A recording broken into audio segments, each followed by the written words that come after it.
ഹിന്ദി വായിക്കാനും എഴുതാനും പഠിക്കുന്നതിന് വേണ്ടി 5 പാർട്ടുകൾ ഇതിനു മുൻപ് വീഡിയോ ഇട്ടിട്ടുണ്ട്.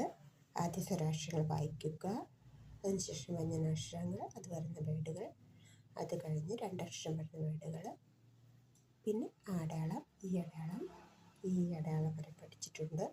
അത് കഴിഞ്ഞ് ഇപ്പോൾ ഊ അടയാളം, ഊ അടയാളം, ക കു,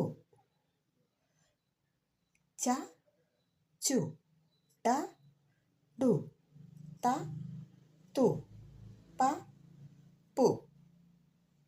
ഇങ്ങനെ കുറച്ച് അക്ഷരങ്ങളോട് കൂടി ഊ ചിഹ്നം ചേർത്ത് വായിക്കുക.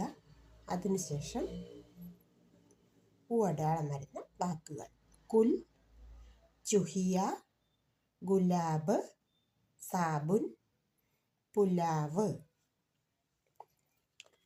കൂടുതൽ വാക്കുകൾ പരിചയപ്പെടാം.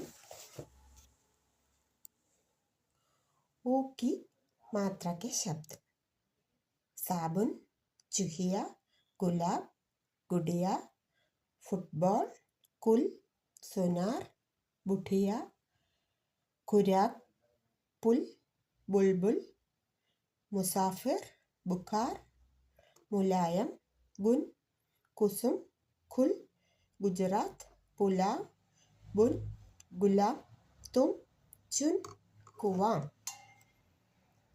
നോട്ടിൽ എഴുതിയെടുത്ത് വായിപ്പിക്കുക. Thank you.